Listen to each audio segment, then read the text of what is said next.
Hello, listening people. Hello. Hello, Bartek. How are you?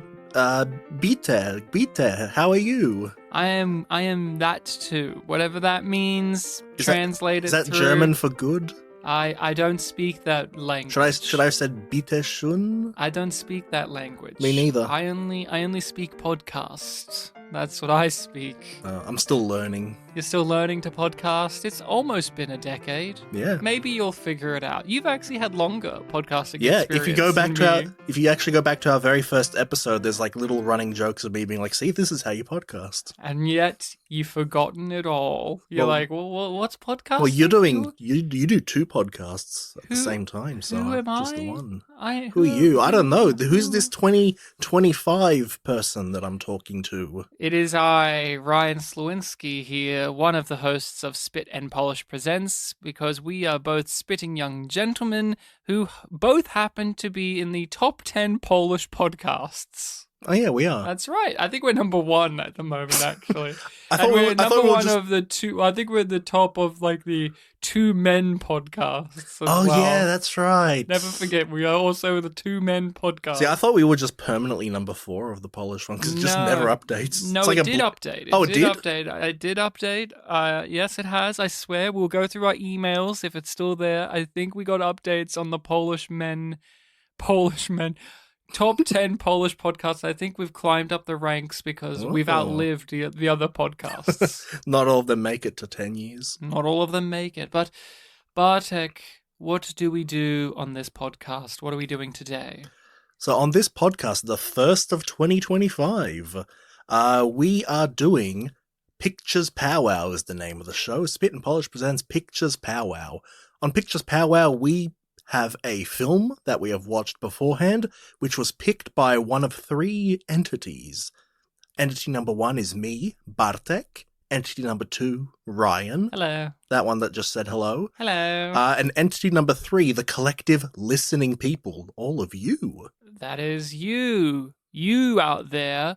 If you're brave enough, wise enough, or capable, you can just message us on our social medias or our email and tell us a movie that you would love to hear us talk about. We add it to the list and we eventually get around to it.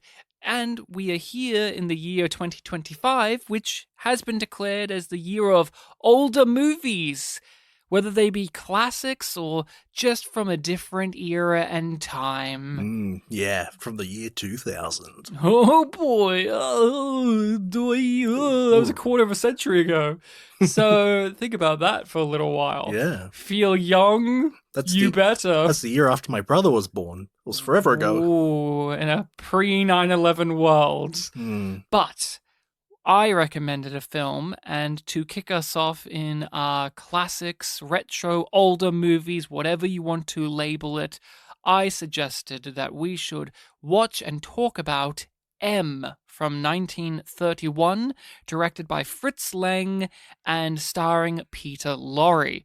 We watched this in the original German, of course, and I am aware that there is various versions of this film floating around online. Okay. Because it had, as one can imagine from the time period it came out, quite the tumultuous ride of preservation and distribution. But Ryan, it's only been 94 years since it was made. Yes. Oh, it's not about when it was made, but where it was made. Where was it made and what was happening at the time? Because I don't know. I haven't seen Cabaret. Just 1930s Germany was a little bit of a hectic time. But to cut through all of that, we are talking about a rather hard-hitting film as well. So people, be warned, this film, although from 1930s, you can say, oh, well, it will be easy. There's this idea that people can get in their minds of just because a film is old doesn't mean it isn't confronting. But this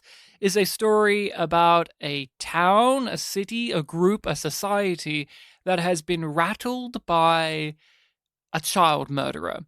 And it is a story about the justice system failing and the people rising up, Yeah, and it's an intense experience to say the least. Isn't the original German title, doesn't it like translate to A City Investigates a Murder or something? Something along those lines, but it's had quite a few different titles during its production, but I think it landed on M because of the iconic scene where he gets it printed on his coat, and M just is a better title, I think Fritz Lang said. I think they had a few different ones, and he landed on M because of that, and it's just a good title, isn't it? Isn't it intriguing? And boy, was he right about that. But everyone, if you've not watched M before, we recommend that you do. We will get into more details, more of the spoilers. I know the film is quite old now, but you should give it a viewing for yourself because there's a lot here that still is true to today, and a lot of Yeah. stuff because of when it was made,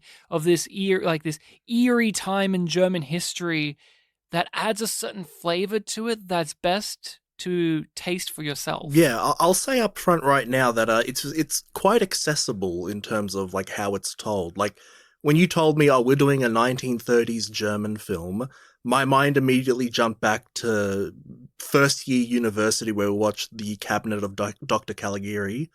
And that was the day that we watched that. My Wednesdays of that year were 9 to 6 p.m. So I was very tired and it was the last 3 hours. And that was one that I fell asleep in, I'm pretty sure. Like, I didn't get anything out of watching And that. it's a silent movie. And it's a silent movie. And so I kind of associate, like, oh, old German is kind of going to be a bit more inaccessible. Like, that's a film that I really have to give another chance because, yeah, that day was not good. So I didn't even know if this was, like, German Expressionism or if it was a bit more naturalistic. But I did walk in a bit hesitant and I was surprised that, like, oh, no, this really is accessible. Like, it's telling a pretty standard story. It's Fritz Lang who directed Metropolis, which is also one of the great silent movies and one of the foundation points for the sci-fi genre in the cinema landscape. It's something, if you've not seen it for yourself, you definitely are aware of its impact. The iconography of it Yeah. is still being referenced to this day. But Fritz Lang is an interesting figure and place to start because I wanted to know where this fit in his timeline because I've only ever seen this and Metropolis, and I wanted to know where this was in the timeline of his career. And M came about after Metropolis and another film, which were critical and financial bombs for him at the time, which is hilarious to think about because these three films, or the second one I'm forgetting the name of, are the ones that define his career to this day. And it just makes me smile to think about how nothing has changed in that regard of like, you go to Blade Runner a few decades later, one of Ridley Scott's like iconic movies, one of the staples of sci-fi genre. It was a bomb. It wasn't well received, and yet look at it today where it is heralded, and we go through this time and time and time again. I saw M in high school. Okay. Because I had a fascination with Peter Lorre as an actor. I've always been raised and drawn to as well older movies from the 1930s and 40s and partly the 50s.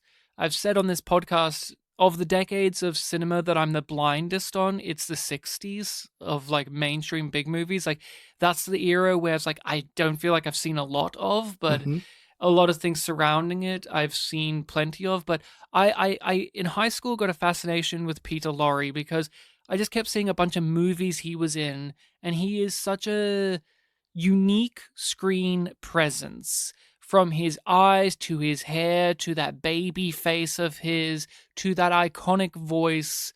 And I wanted to just dive into his catalogue of work more and more and more. So I went further back into his career and I went to the German stuff, and I knew of M because of the poster. It's an iconic poster of the hand with the M on it, and I was aware of it. I was aware of that image, but I didn't realize Peter Lorre was attached to it until I did some research and I had to get my hands on it. And I did eventually get my hands on the movie, and I watched it and I thoroughly enjoyed it. and I have had it on DVD ever since, but I've never rewatched it. It's been probably like 15 years, 16 years Yeah, if since it's I've watched high it. school, like late 2000s, right?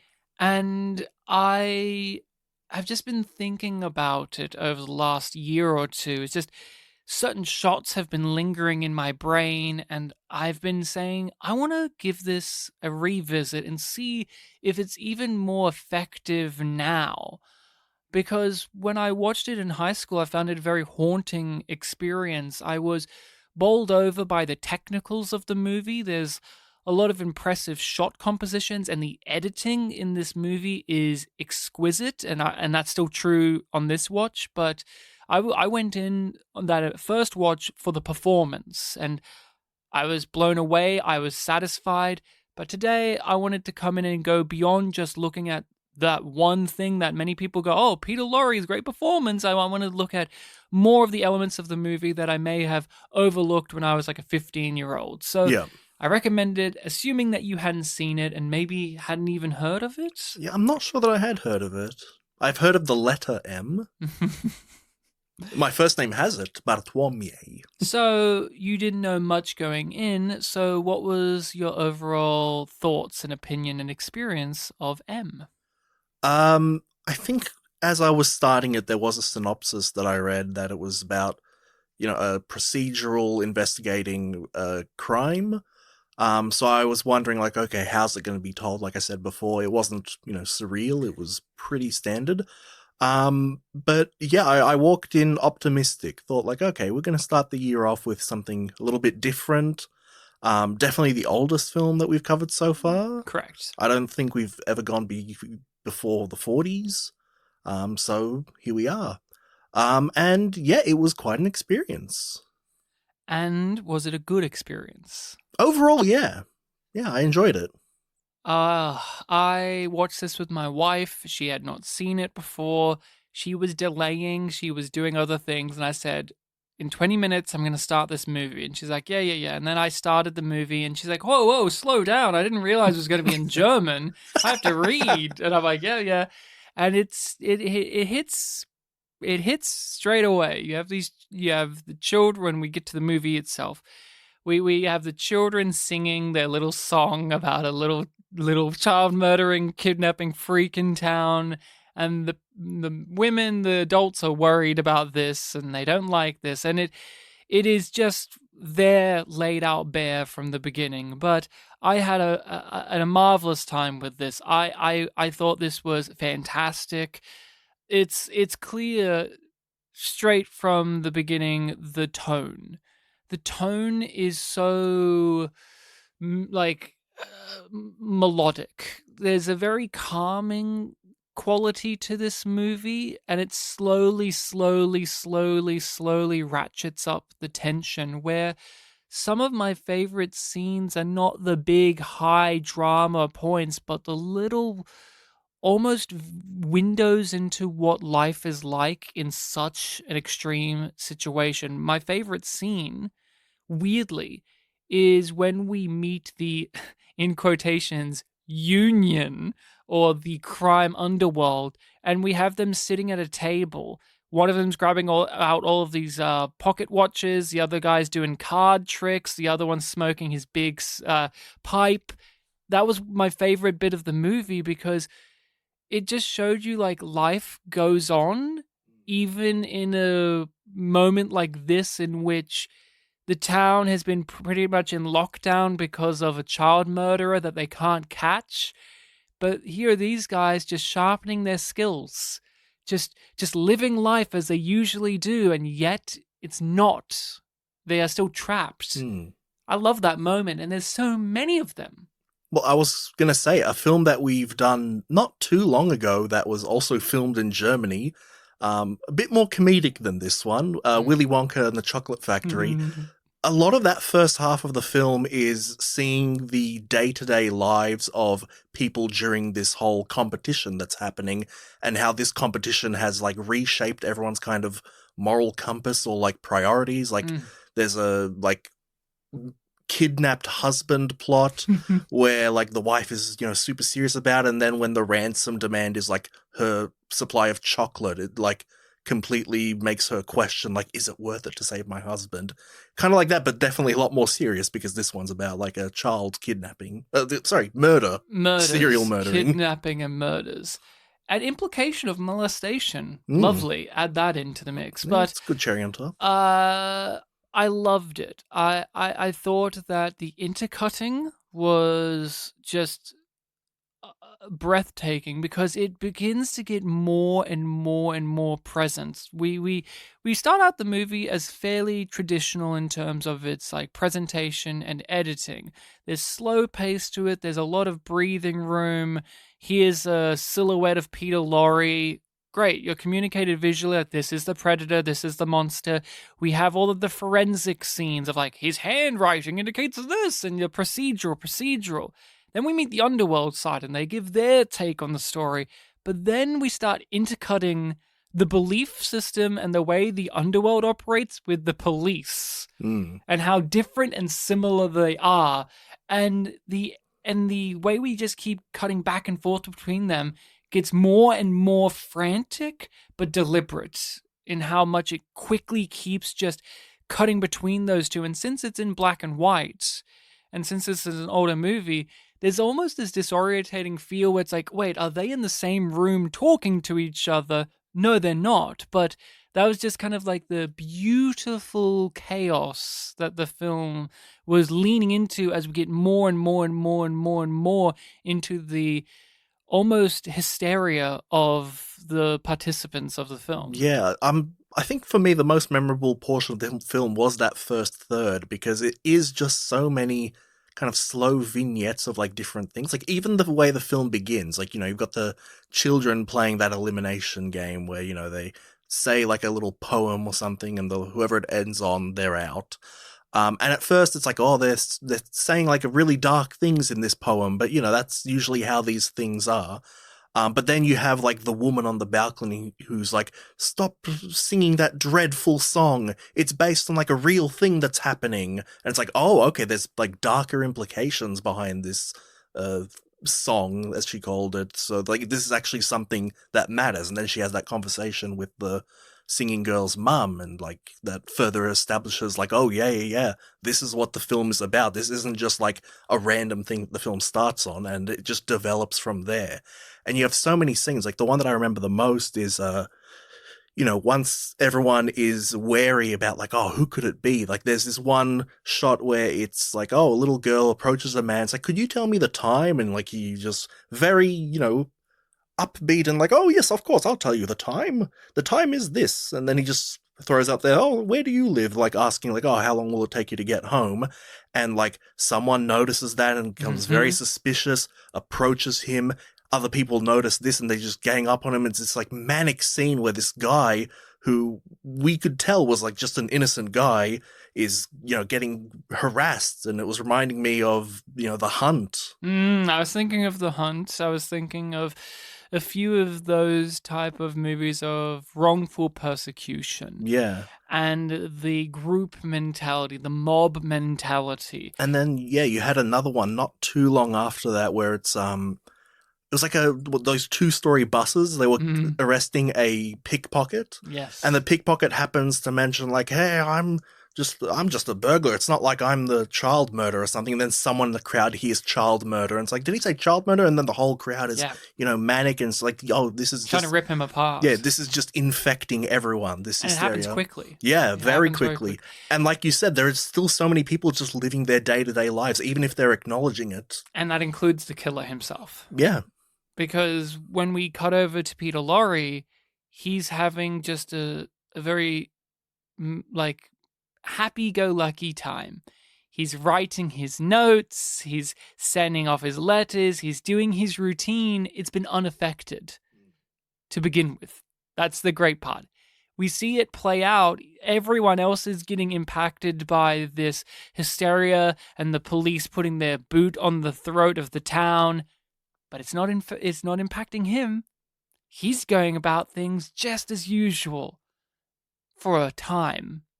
But the slow burn of this movie is just so well executed because we get this slow dread of the mother realizing her daughter is missing. And that scene is like very minimal dialogue, very minimal like establishment shots. It's just in her house and she's going here and there and she's just yelling out Elsie, and we know what's happening. We know what's going on. We know, and so does she.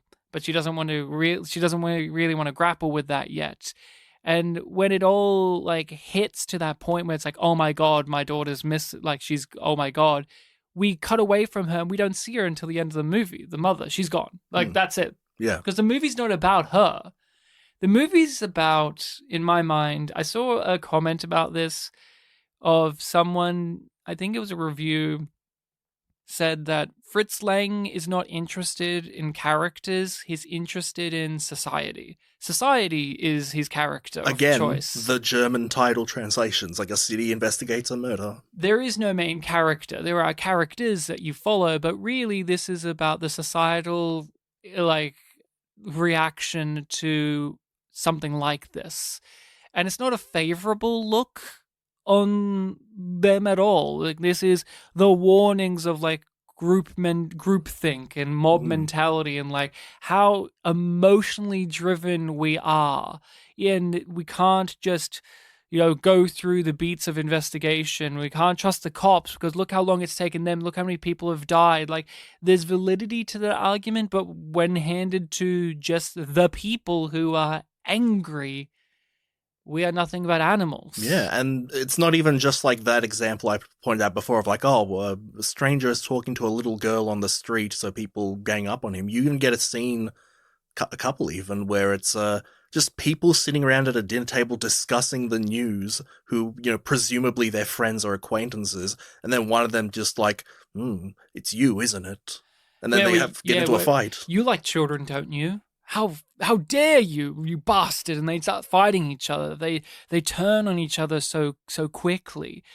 What did you feel about the partway through they go away from the cop procedural to give us the the faction of the underworld's response to such a heinous act going on, because that is like a very like unique thing for this movie to do, because when it first starts out it feels like your traditional like here's a murderer and the cops are going to go after the murderer and there's a cat and mouse game. But then 20 or so minutes in, or however many minutes in, it goes left and says, how would the underworld react to this? I think it was more like 40 minutes. I really enjoyed that, especially because with when it did start focusing a little bit more on the cop stuff, it was highlighting both like, okay, the very real struggles that they're dealing with, where it's, a demanding public who wants them to solve the murder, and also all of the witnesses just contradict each other or don't remember anything. And then it kind of devolves into them also furthering a little bit of their own agendas, or it's like arresting other people for other crimes, like that man wearing a fur coat. It's like, hey, there was a robbery at a fur coat shop, come to the headquarters. And it was like, oh yeah, they're getting their own way. And then you have the mob who come up with an idea that is very effective, but they're more dubious characters. They're not actually worried about the child murderer. They're worried about how it's impacting the business of criminality. They hand gesture like, you have children, so obviously this scares you. But they're more self-interested characters, which gets called out by the child murderer himself at the end, where it's like, you people can help yourselves. I can't help myself. Like, this is a compulsion. I am unable to stop myself. You could just get a job. You don't have to do any of these crime things. You like doing it. You've done all of this so that you can go back to the status quo of being lazy thieves. I kill children because I cannot stop myself.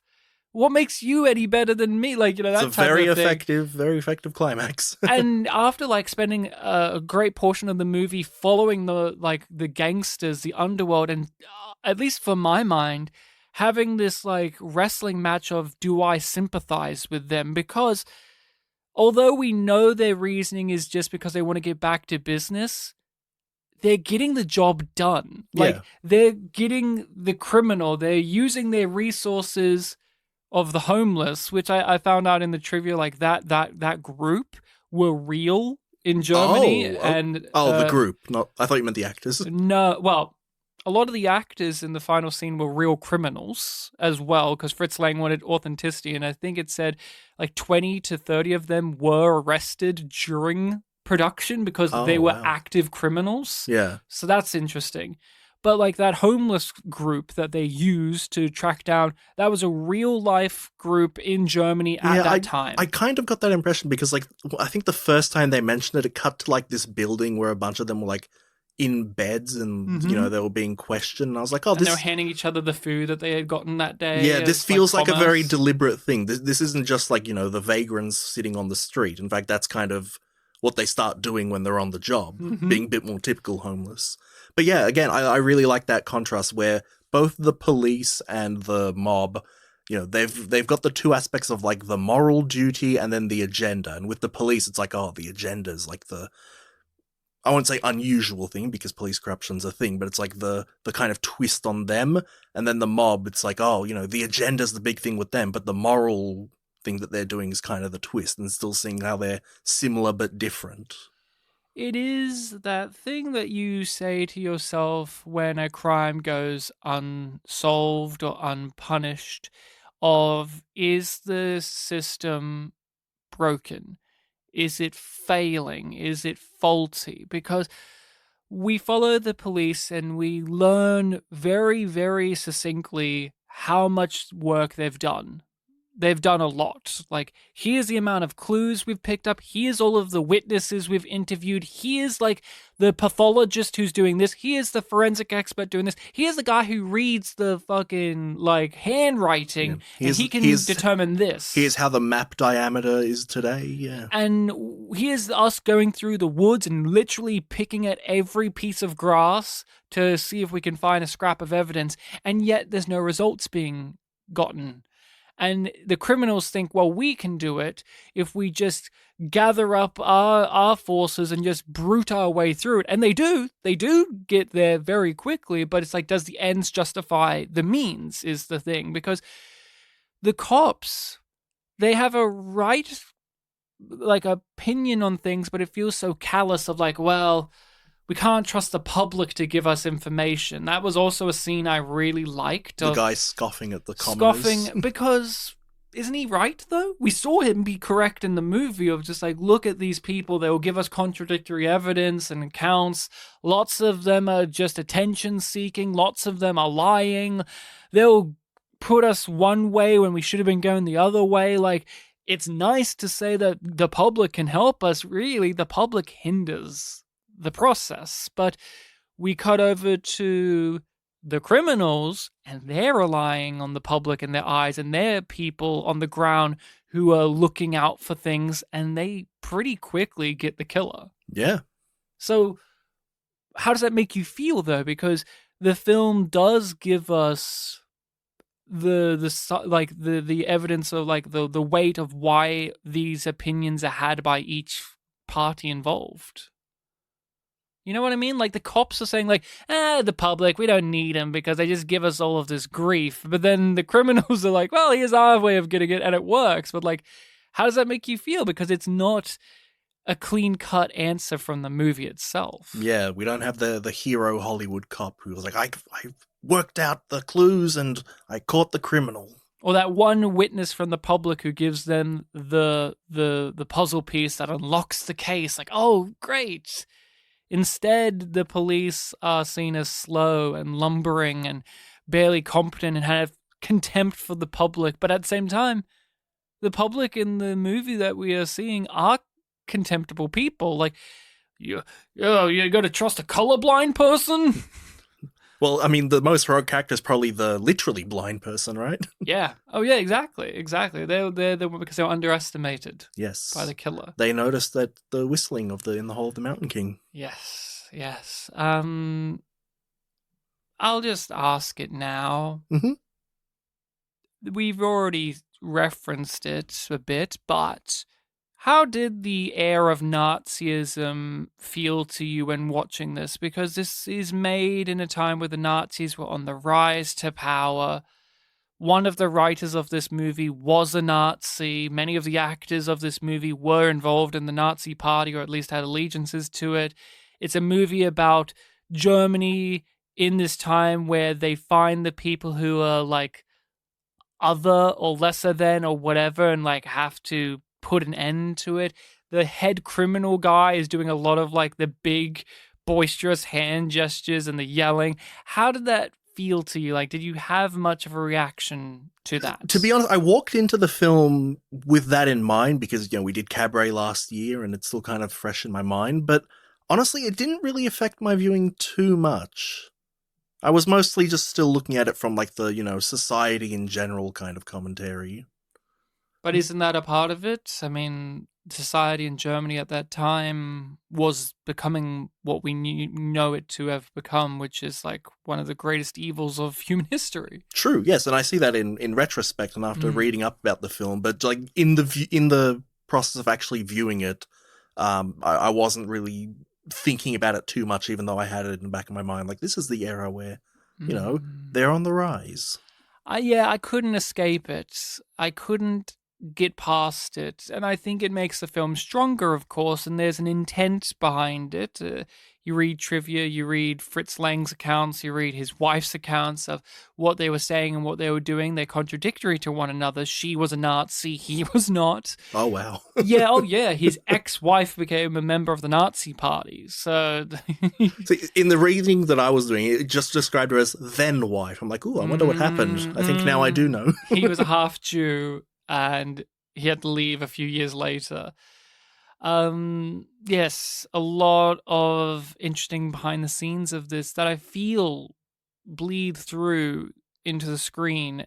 I feel the weight of what Germany was at that time or what it was becoming in a lot of this, and it's there because the film is looking at what happens to a town, a society that when they're driven by fear, when they're driven by this anger and this hate and this grief of all of that, they can use these eloquent words and these justifications of ideologies of like it's right and wrong that we do this, like the whole conversation near the end of the film about justice and like what people deserve and mercy is still universal to this day. Like those debates, those conversations, you could basically play that scene in a modern movie and not have to change a line of dialogue and it would still work. But because this is a film from this time period and from this place, there is extra weight to it. There's a certain texture to it that I think adds to the movie so much more. When we get these haunting shots of the carnage that the underworld has put on the building when they were trying to find Peter Lorre's character, like we are watching them rip everything apart, but you're in it. You're in the mania of it all. That you're like, yeah, get him, get this guy, like because Peter Lorre is like hiding in the most obvious of places, but people are just missing him, and he's cornered like an animal. You're waiting for him to get caught. You know he's going to get caught. It's just taking so long for it to happen. You're in the mania, but then we just show these quiet, silent shots, almost like they're press photos or like crime photos of like, here's the door that they've drilled through where the thing's still stuck in the door, or like here's the hole in the roof that they had, or here's where Peter Lorre was, and here's all of the like stuff ripped out of there, and it looks like it's animals have run inside this place and completely torn it apart. I really like the in retrospect scene where the police were talking about like, oh, this is the state of the building. There's all this stuff, all this stuff, all this stuff. So clearly they were after the money, but the safes are like pristine. They didn't even touch them. What could have happened? Oh boy. But I just wanted to at least inquire about it, because when people see that there's a movie from Germany in the 30s, you have to wonder, well, is that in the is that in the text of the film? Like the time period, is it in the text of the film? And I think it is in this case. And if you do any looking at the behind the scenes, it seems wild. Yeah, there was a like lot I of... said, the two writers of the film were diametrically opposed to the issue of Nazis. Yeah, the stuff that I was seeing that was that I think it was Goebbels had a lot of reactions to the film, like not getting the point in a way, where he was really, really into what the mob was saying in the kangaroo court at the end, and all of the stuff that the defense attorney was saying just went over his head. It didn't have any of that phony humanitarianism shit. Like, and that's the thing too. Like, how do you feel when you watch a movie like this, or movies that were like, even today, that are loved and cherished and used as a platform by fascists? Even if it's anti-fascist, it's like, well, is it anymore if they co-opt it and take it? Like, I know this is maybe a silly thing to reference, but it just comes into my mind of the modern day about like the meme, the Pepe, the frog meme, how that was like an innocent. It was a thing that was normal It was just for internet culture it was just, once. Yeah, it was just a comic character. And look at what it's become.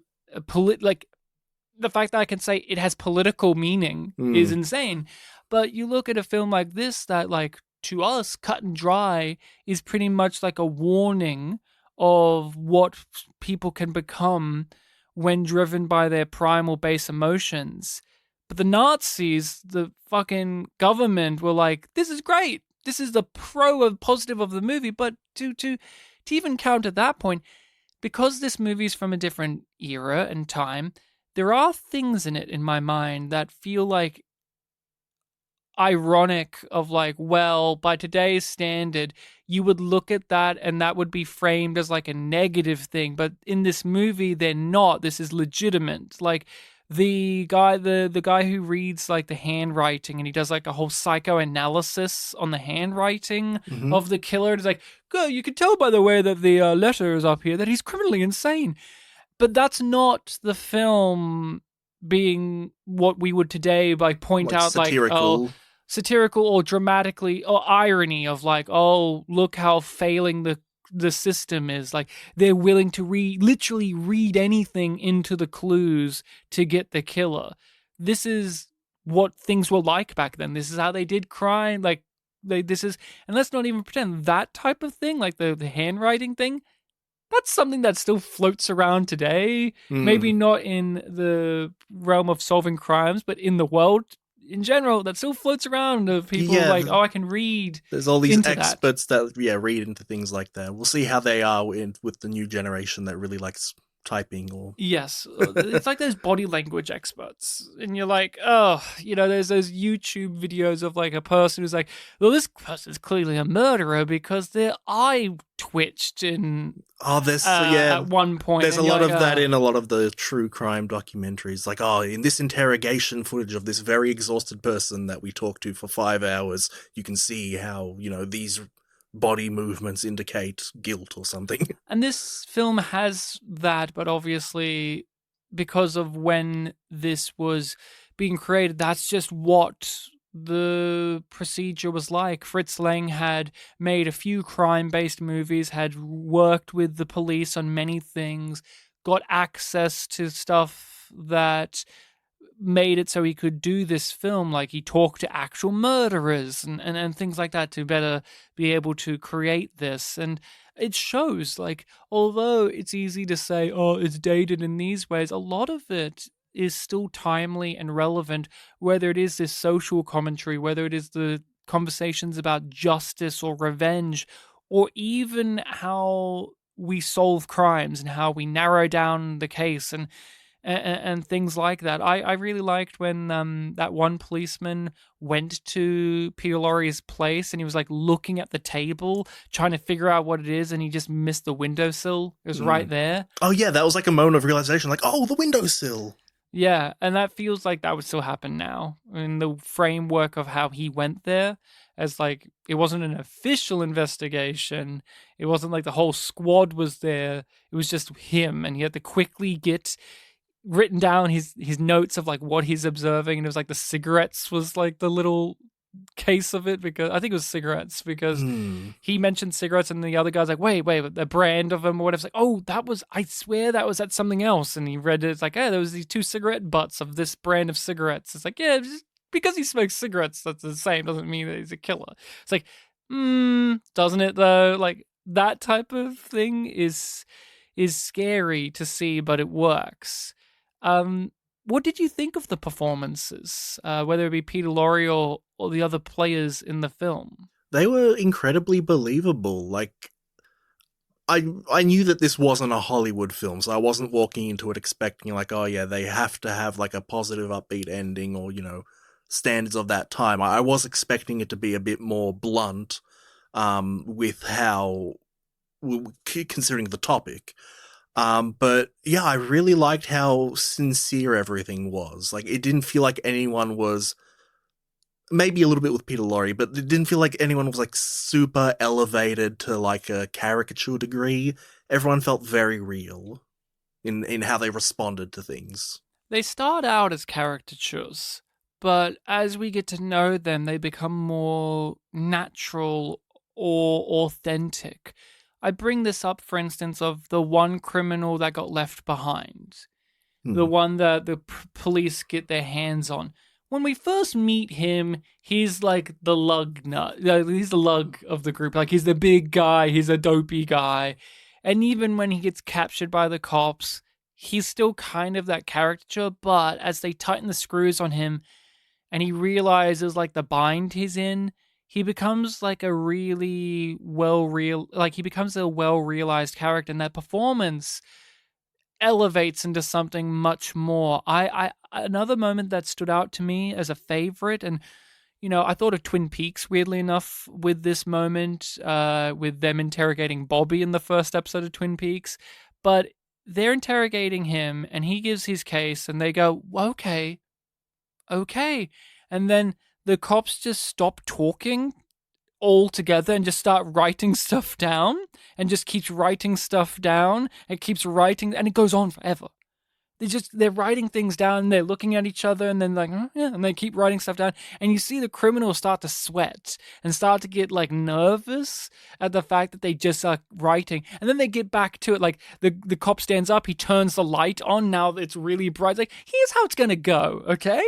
And just that there may feel rote or trite or very well trodden ground for the interrogations of movies, but there was still I don't know, a freshness to it, or like the way it just came to be in the scene just still was very effective to me. Like when they started writing, I was unnerved by it. I'm like, oh. Hmm. And it's a tactic, and he knows it's a tactic too, but there's something about these situations where it's like, that it's a tactic that they're using and it's working on you, but damn it, it's happening and it's working. Yeah. I think it also might be an element of, because we do see like the two sides of this whole investigation so much, it is like a, intimidation tactic on the criminal's part, but also because we have been following the police and seeing their struggles and like how long everything takes, there is an element of like, yeah, it would take them a while to do certain things like that.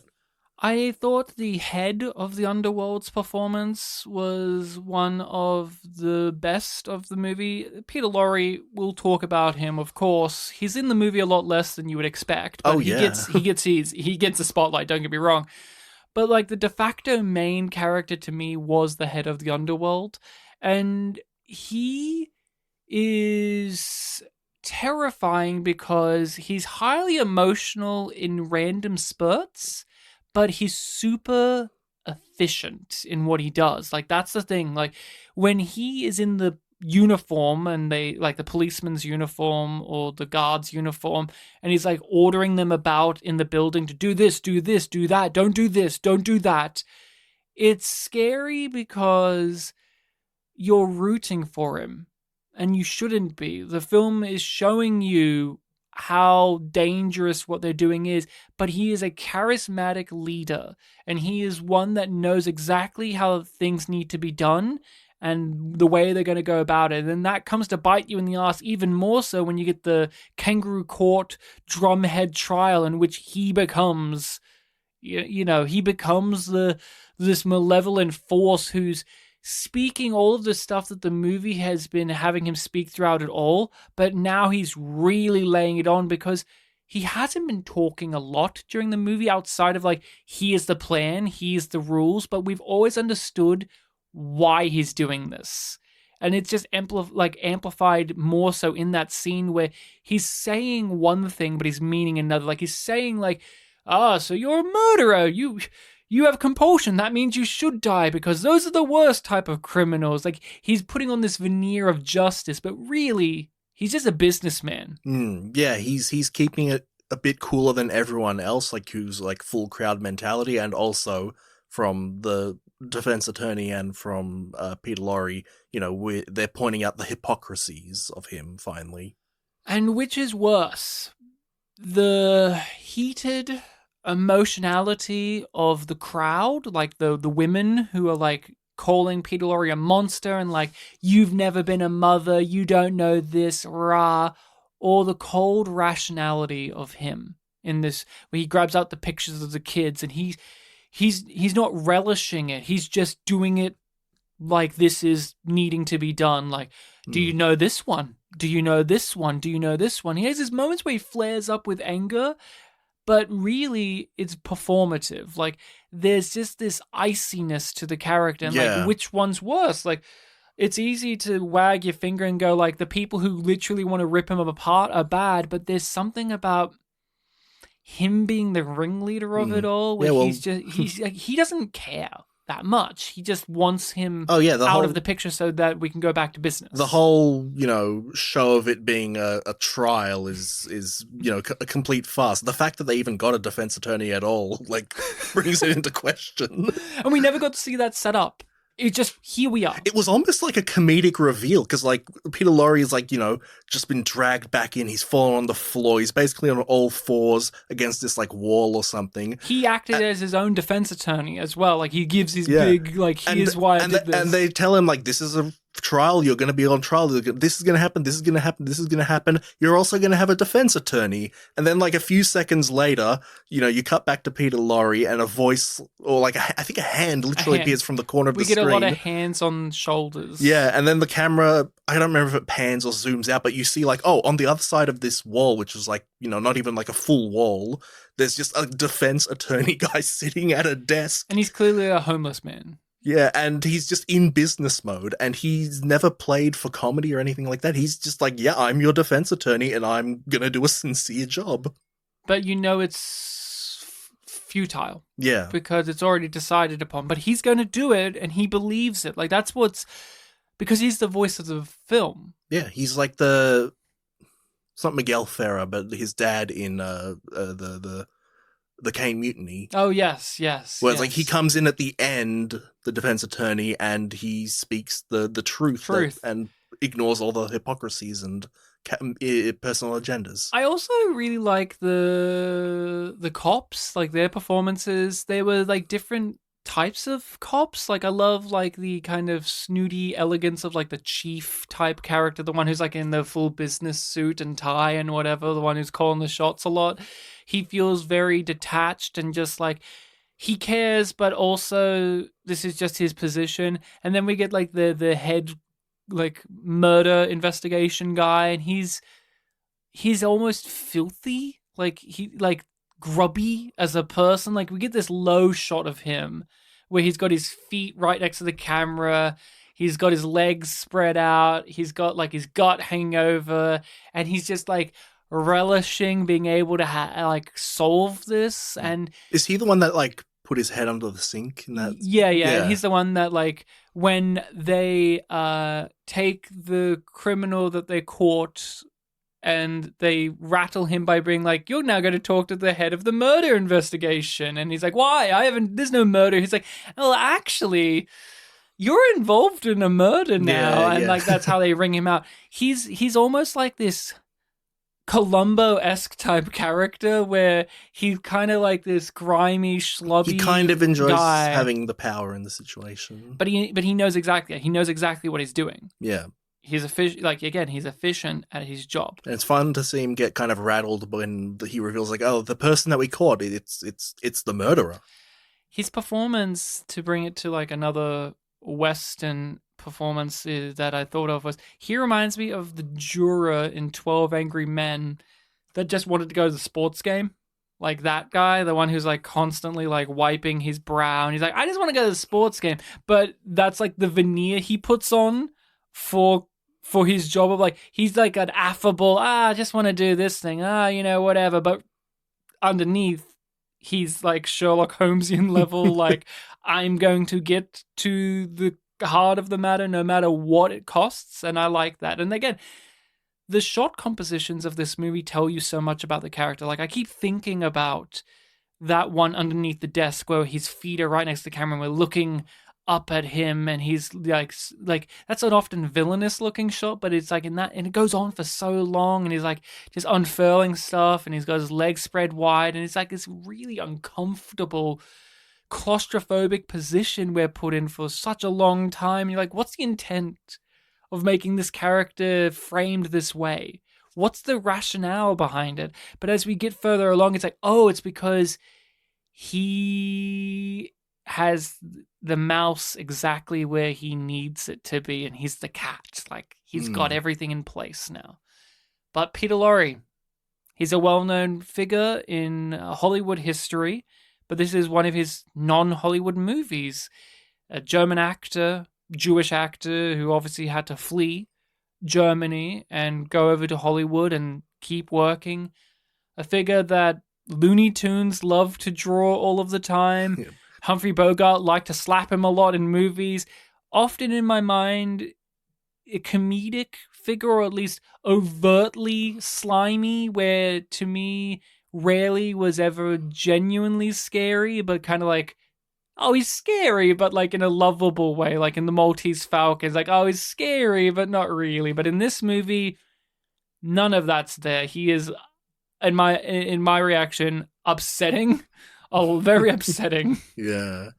Before watching this film, just to put into my head like that I was thinking Peter Lorre is the guy that I was thinking of, I went on YouTube and just looked him up, and there were the 2 parts video, both like 10 minutes each, of like characters in media who were references to Peter Lorre, and it was just drawing from all sorts of different things, from like video games to like Looney Tunes. I think there were a few anime things there, and it was just like, oh, yep, okay, this is the guy that I was thinking of, who I've heard a million impressions of. Yes, and he was in Casablanca, and many great projects, many great films, and has been referenced a bunch. But what was it actually like to see him in a movie and to see him speaking his natural language as well? Because this is the only film I've really seen of him where he's just speaking in German. Every other film is like the classic, oh, don't hurt me, Rick. I'm Sam Spade. I'm just a nice guy. In this, he's speaking German, so a lot of that is, at least in my ear, lost a lot.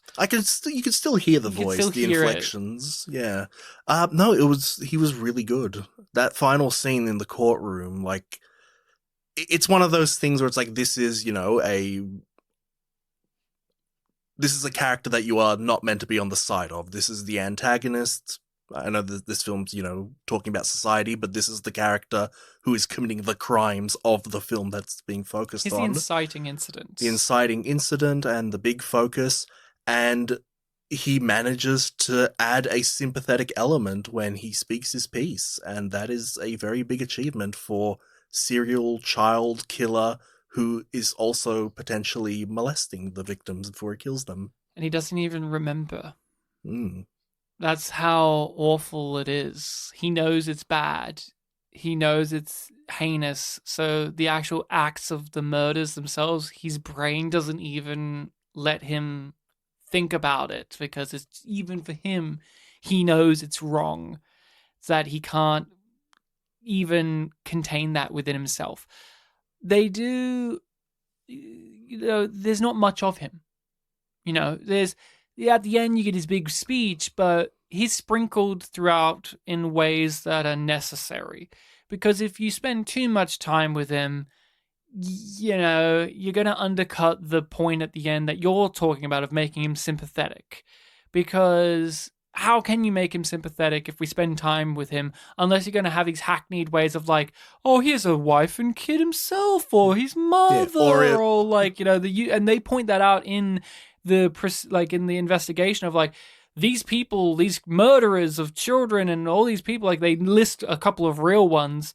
They have to live their lives. They have to be able to keep going and tell themselves that they're good people. And they list a couple that like had wife and kids themselves and like had jobs and lived. Like, how can they do that? And this movie doesn't give him that. You only see him on the hunt. Yeah, it's not like the film's not structured like an essay where that kangaroo court is like the conclusion, going over all of the facts and like, pointing out like the whole point of it.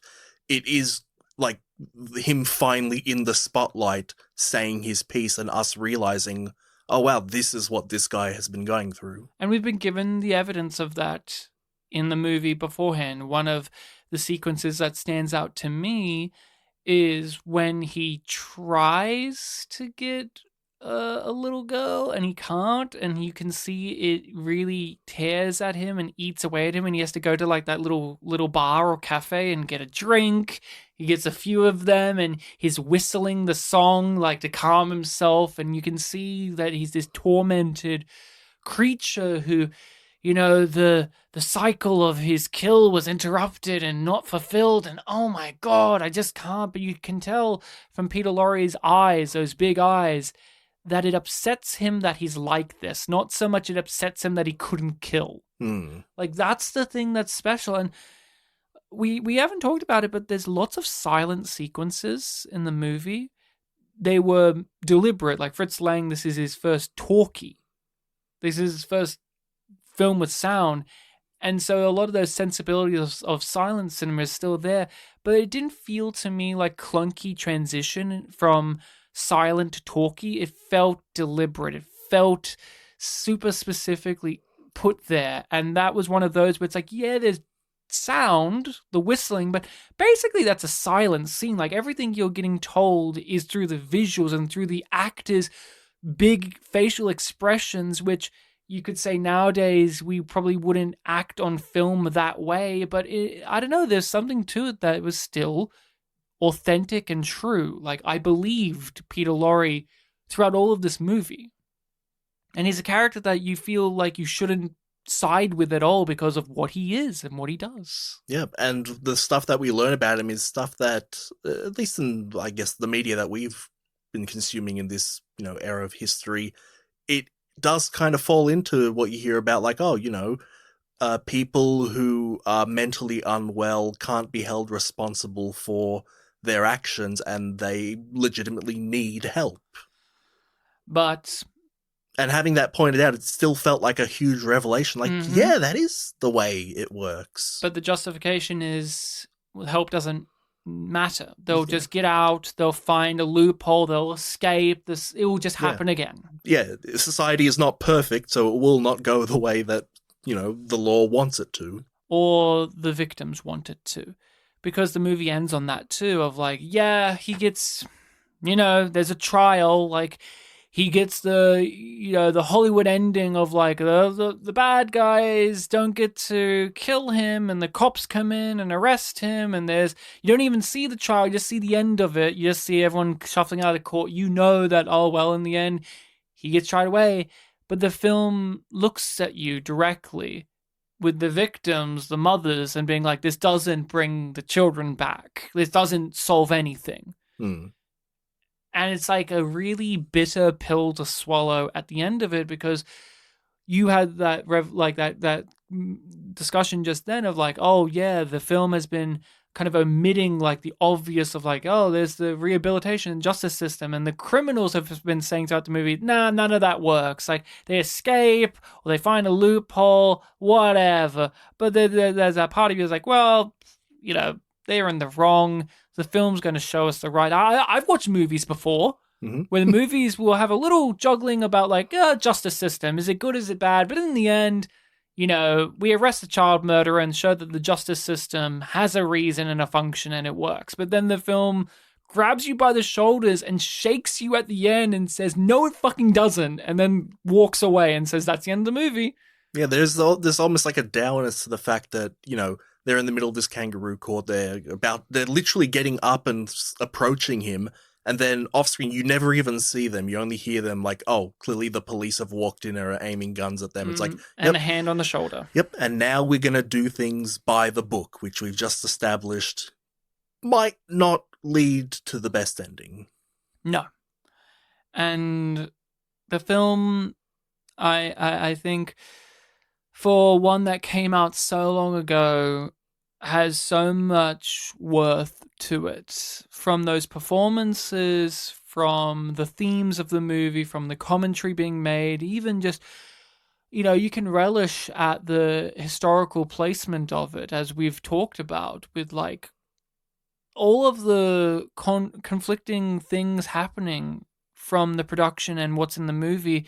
I think makes it an enriching experience. We've actually discussed this with Lemonade Joe on the podcast, a Czechoslovakian film, where it's like, what's the intentions of that movie because of the Soviet government, and people in that production were either pro or against the Soviets. And the movie is like, Lemonade Joe is having a dialogue about it, but like, what is the dialogue? And I feel like that's a part of this movie too. Like, obviously different time, different bodies, but still that thing of like, it's not clean. It's not a clean thing. Like in real life, there's all of these different entities, different things floating in the air. And you get that in this movie where it's like, but unlike Lemonade Joe, where that clean, like that muddiness feels like it isn't supposed to be sticking on that movie the way it is. Like, people still debate about Lemonade Joe's, like, where does it land on its intentions, and we won't get to know.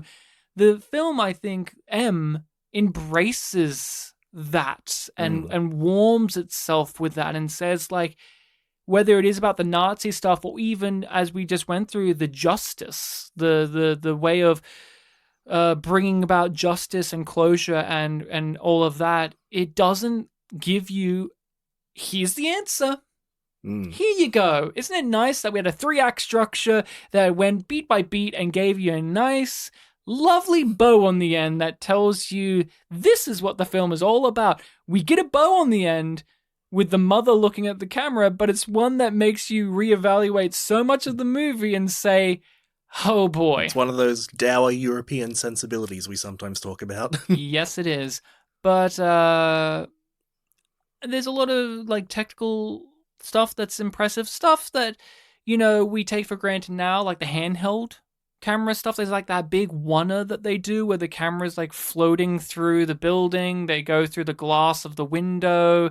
They look at the it's a really like impressive shot even for today, but you have to think back then, like, you can tell that there's a struggle to do it, like it's a bit shaky. You can tell like some of the scenes of that, like the window, you see the glass like shift out of it so that the camera could physically go through the window. But I look at that and I get a big smile on my face going, look at that. They're wanting to use this medium and go the extra mile and go beyond. Like, this is a director who did Metropolis, which, is a big lavish sci-fi production, and he still brings a lot of those flares and flourishes to a genre that we see today, and let alone back then, be very boilerplate. Like, look at this film from 1931 and directly compare it to another film we've done on the podcast, The Snowman. Mm-hmm. And yeah, The Snowman looks more impressive because of like lenses and cameras nowadays, but it's a worse looking movie and less creatively fulfilling on those technicals than M from 1931. Also has less to say. Like, that movie has a lot of fucking problems that make it that way, but I was just using that as a clear-cut example of like, it doesn't matter when a movie's made if it's like, if there's passion put into it. Yeah, a lot of what I was saying before about how I really enjoyed like the first third, especially, like there were so many just slowly developing scenes that were saying so much, and I did have this kind of sense of like, man, do we see stuff like this these days? Like, I honestly, this, I haven't watched too many very modern films, so I could be completely, oblivious to that, but yeah, it just feels like an old sensibility that we don't see much of. And I was imagining, like, yeah, I wonder if like the current generation would, even have the patience for something like this. I would believe so. I think a lot of this has transferred to television. I think a lot of this has transferred to TV, even with stuff like True Detective. Hmm. If we're going with the cop genre murdery, like, I think so. Or even there was maybe, this is looking further into the past, but there was like that run of like those Euro movies that or TV shows like this. I mean, we mentioned The Hunt, Hmm. for example, which is a very slow, contemplative movie that deals with some of the same ideas as this, or the TV show The Killing. Like, there's a lot. But I do think it's maybe that weirdness, that weird thing of like, do we have the patience, has transferred to TV more than to movies, Hmm. which TV asks more of your time. True. Yeah. But I think to give because I also think about this as well. Like when I watch a film like this, I go, where has this stuff gone nowadays? But that's like the cynicism part of me saying like, oh well, we don't have stuff like this. But no, we do. We just in different places and different avenues of Hmm. things, whether they be actual movies or TV shows or whatever. But I loved this. I recommend M. If you have not watched it, please give it a watch for yourself. Anyway, still it's available. It's a film that has fallen into public domain because, well, of course it It has. must at this point. Like I said at the beginning, this is like I think 94 years now. Not only that, but because of the distribution rights were fucked because the Nazis took the film Hmm. and then they released the film. There's a lot of trivia about like how much that is contested of like how available this film has been throughout the years and like the aspect ratio and like there's different cuts of the movie. As I said, like the Nazis had their cuts and then America had their cuts and this and this and this. It's only been recent or somewhat recently like the original aspect ratio was restored, and the version that you and I watched, so like I know you and I watched different versions, but I imagine you and I both saw it in a 4:3 ratio, the Hmm. square ratio. Yeah. That's not the original ratio it's I supposed to literally be in, sent you a photo of what but my ratio was. Yeah. that's the one that's been the most available for the longest period of time. Because like the film stocks and all this stuff, preservation, man, it's hard to do, and it's even harder to do when this was made in a country that literally burned things Hmm. or kept them in vaults. So that's a lot to take in, but please, everyone, check this out. Would you recommend? I do recommend this film. I think that it is very good, very applicable to things. There were many moments where I was thinking, even of like modern issues. Like we're recording this beginning in 2025. COVID is still something very fresh in the memories, and a lot of the reactions of society, having very selfish motives in the wake of something very serious that demands a special sort of attention. It was reminding me a lot of that. And yeah, even on a personal level, I just really like films or any bit of media that focuses on how an event affects society. Like I hadn't actually thought about this until just a moment ago, but I would almost compare it a little bit to a film that we did on the podcast a few years ago, Bilu, where that was about how here's this rustic country town. Everyone lives their day-to-day lives, everyone knows each other, and then big megastars coming to the town and how that shifts everyone's priorities and attitudes and kind of brings things to chaos. I was thinking of another Indian movie, Lagan, as well, where it's like Mm. here's life normal, and then the British come. And Yes. it changes everything, and everyone reacts in like these fearful but also hopeful ways. Like, yeah, it's a universal message, but each place, each person tells their version, like their way of this in a way that's super them. And this movie, here's Fritz Lang coming in, and like I like the whole reasoning of like, what's something we can do that's really heinous, something that people wouldn't like. And like I think initially like one of the ideas was like, what happens if this guy like writes letters to the newspapers? Like, nah, that's not scary enough. That's pretty tame. What happens if he murders children? Yeah, that's it. That will stick. Still sticks today. Like, that's something that's like, that's not one of those like, oh, in the 1930s, that would have been. No, that's something where the reaction everyone has to that is the same. That won't change. Mhm. It's not going to change. Yeah, The I'll criminals just are pissed off. The cops are pissed off. The people are pissed off. Like fearful and angry, and we see it just spill out in all of these terrifying but very understandable way. That's the thing. The way that people react is understandable because you feel that primal thing within you of like a person who murders children. That is the worst of the worst. What have they done to you, man? Exactly. But we have a listener's recommendation next, correct? Yes, Samundo? that's how the cycle works. After Ryan, it's the listening people. And we are talking about a film from 1948. Oh. A Czechoslovakian film, if I am not mistaken. I think so, yes. This is the one recommended by Mihal, my mum's boyfriend, right? And it is...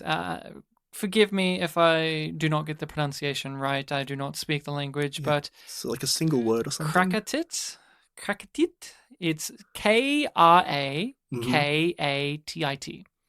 Okay, yeah, maybe. I'm not too sure. We'll look into it, but I don't know anything about this movie. All I know is the poster is someone's very sad-looking face in black and white. Yeah, this was one I think he recommended it on our pinned post on the Facebook page, which we'll tell you about in a second. And I think I didn't notice it for months. I'm like, oh, he recommended a film. I got to put that on the list. And it's a Czech film. Yeah. From a different time. Yes, this isn't from our beloved 60s. I don't think this one's going to be a zany comedy. I doubt, but you never know with the Czechoslovakian we films. haven't dipped too much out of Ulrich Lipsky, so... And this, I'll look into this, but I don't know what their status was in like 1948. Like, when did the Soviets come for them? I don't know. I'll look into it, or maybe the film will get in. I don't know anything about the film. I don't know much.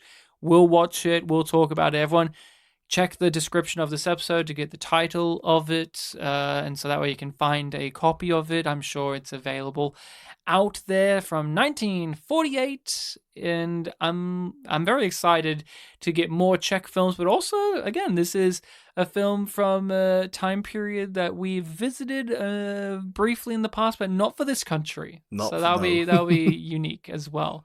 So Bartek, what do you want to say? What do you want to tell the listening people? Well, listening people, if you want to get in contact with us or check out anything else that we're doing, we have many places online that you can do that. I mentioned the Facebook page before. We are called Spit and Polish Presents on there. You can check it out to leave comments on the posts we make about new episodes, recommend us films in the pin post I mentioned before. We're also on Twitter, which is nowadays called x.com. Spit and Polish Presents on there as well. You can do the same things we mentioned before. If you want to contact us directly, you can do that at spitandpolished@gmail.com. I'll say that one more time. spitandpolished@gmail.com. If I'm not mistaken, all of this is in the description attached to these episodes. It is. So it's there for your convenience. Yeah. Oh, and YouTube channel. You might be watching this episode or listening to it on YouTube. We put all our stuff on there as well. We put it all on there, so you have the clues. We gave you all the clues. This is from a film that has M in the title, but a lot more letters, so it must be better. Right. One of the clues you gave was just the letter M. But thank you all so much. It's great to be back. We shall see you next time. Remember to be kind to each other, or an angry criminal underworld will organize the homeless to find you, and then they will come get you. Yes, because you are a child killer and potentially molester. I think maybe I shouldn't have gone like too directly referencing the film on our listening people. I think we should just left it what you said. So no, I'm going to include it all. No, you can. You can. I'll put a reverb on it. No, I understand. I just think that I should be ashamed of myself. You should be ashamed. Yeah. Maybe we should have a little kangaroo court for all of the bad things you've said on the podcast. Well, I'll remind everyone I do have an M in my first name, so I must be like the bad guy in the film.